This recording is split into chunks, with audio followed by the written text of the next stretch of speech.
ડેડિયાપાડાના ધારાસભ્ય ચેતર વસાવા છે થોડી જ વારમાં હવે હાજર થશે। ચેતર વસાવા પર વન અધિકારીઓએ માર મારવાનો આરોપ છે।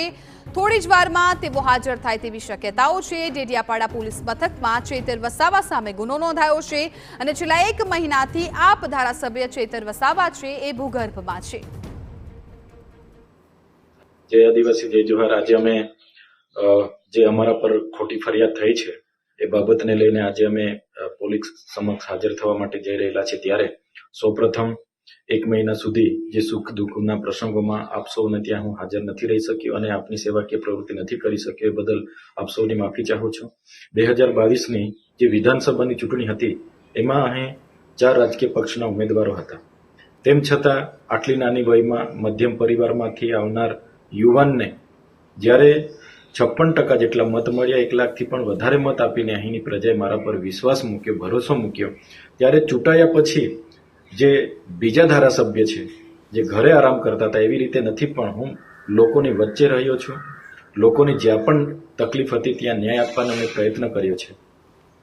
દવાખાનામાં પૂરતા ડોક્ટરો, સાધનોની બાબત હોય,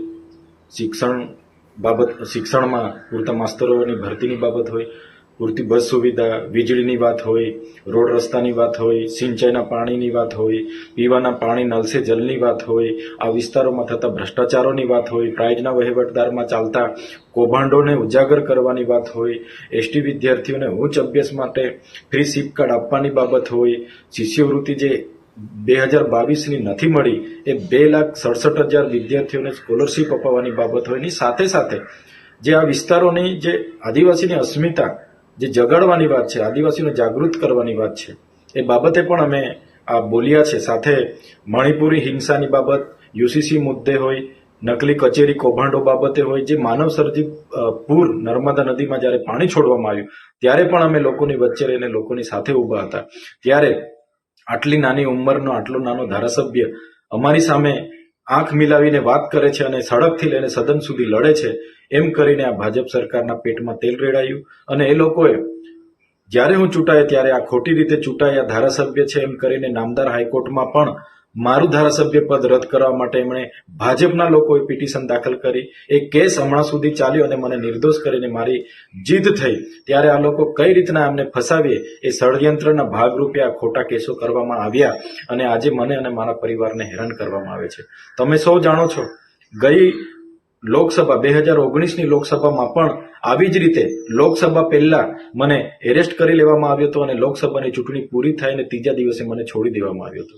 તો આવી જ રીતના આ વખતે પણ મને ગૌદી રાખવાનો આ કાવતરા સામે અમે લડવાના છે અને લડતા રહીશું। મારો પરિવાર કોઈ પણ એમને લોભ લાલચ આપવા માટે પણ આવ્યા છે, ઘણી દાબ દબાણ કરવા માટે પણ આવ્યા, પણ ક્યારેય અમે એમના લોભ લાલચ કે ક્યારેય એમના દાબ દબાણમાં અમે ડરવાના નથી।